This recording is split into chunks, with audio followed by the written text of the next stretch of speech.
REED-BBS, BBS.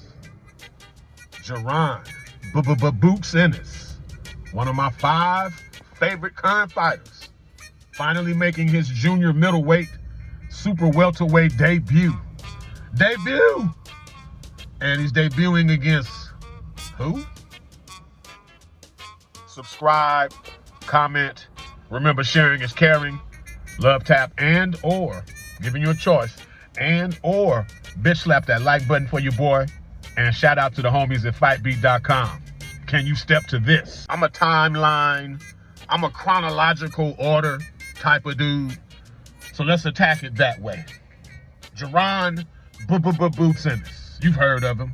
34-0, 30 KOs. After unifying the WBA and IBF welterweight championships with a 6th round KO of Ennis back in April.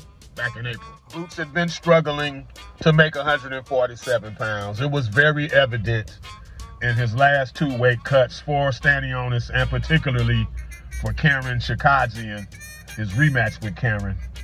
Boots looked real weight drained, and the IBF put him through additional, they limited the amount that he could rehydrate to, which is what contributed to Boots' subpar performance against Karen. But I digress. So after unifying finally at welter, Boots makes the decision to move on up, like George and Wheezy, to 54, which I was delighted to hear. Excellent news. In the process of that, Boots re-signs with Eddie Hearn and Matchroom, which I have no problem with, because for years, kind of being under the PBC umbrella, you being a Steven Espinosa Showtime fighter and not technically with PBC, that really got Boots nowhere. He was treading water for several years, fighting on Showtime and PBC cards.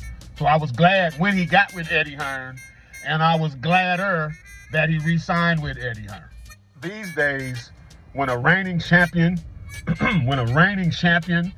makes the decision to move on up, like George and Wheezy, when a reigning champion moves on up, usually he'll exercise the right to fight for that higher title, for the same sanctioning body's title in that higher weight class. We saw this with Devin Haney.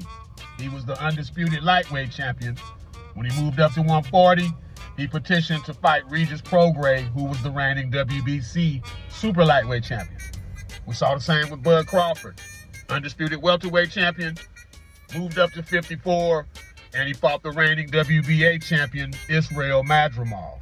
I was kind of surprised that Boots didn't use his WBA or IBF leverage. If there's even IBF leverage in that regard, I'm not sure. But there was WBA leverage. So I was a bit surprised Boots didn't use that to propel himself to the higher weight class and into the title mix. But even with that surprising news, shit just got better for Boots. Because out of nowhere, the WBO installed Boots as its number 4 ranked contender. The WBA positioned Boots as its number 2 contender at 54. And then the mother load, the WBC ranks Boots, Jaron Boots Ennis, with no fights at 54. They rated him the number 1 contender, number 1 with a bullet, WBC. It couldn't get no better as a Jaron Boots Ennis fan with all of that. So yeah, he didn't even really have to flex the fact he was a unified champion in 47 to position himself for title shots at 54. The sanctioning bodies took care of that for him. Still not sure why the IBF wasn't playing along, but whatever. So with all that, the table is set. All that's left to do, find an opponent to make that 154 debut against, right? Right. In my last Boots video, I ran through a laundry list of options, no fewer than 12 to 15 different motherfuckers that Boots could potentially fight for various reasons. All these guys, viable, name recognition type of opponents. Super welterweight, junior middleweight, 154, call it what you will. It's where all the smoke is in boxing right now. It is boxing's deepest division. From top to bottom, boxing's deepest division. Again, I went 12 to 15 deep in my last Boots video, which, by the way, I've posted in the description box, the link in the description box for this video. So now we're up to speed, timeline established. The order is chronological. I got two questions.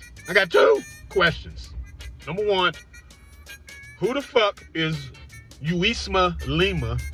Who is that? And question number two, why the fuck is Jaron Boots Ennis fighting him?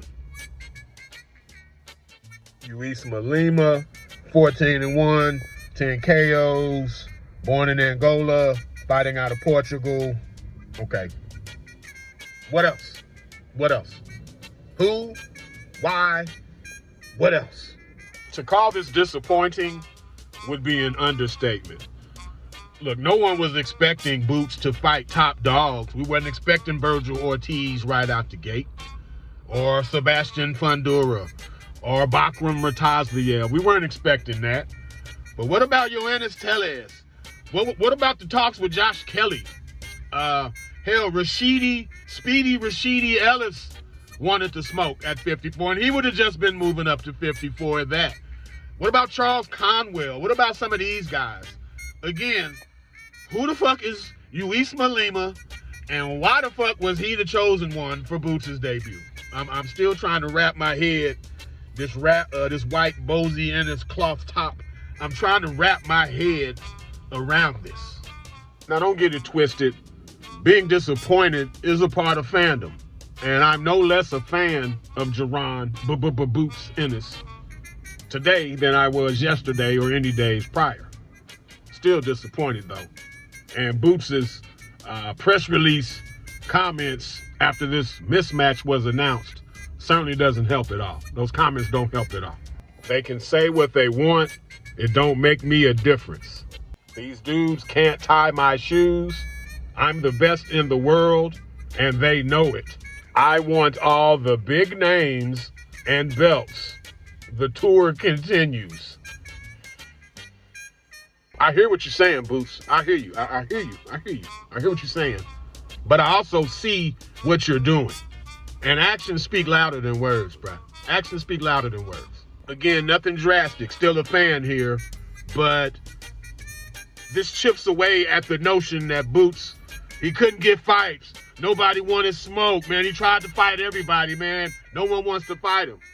Well, that's not the case here. Just like that wasn't the case when Virgil Ortiz wanted smoke. I'm not going to overreact. We'll place more importance on Boots' second opponent at junior middleweight / super welterweight, more so than this one. He's getting his feet wet, obviously. I'll still do a live stream of this fight because I am a Boots fan, as I've said several times now. But yeah, REED-BBS, BBS, Black Burp Sugar, Bachelor's in Boxing Studies, Television, Fred Sanford of the Fistic Arts. When all is said and done, there's nothing left to say or do.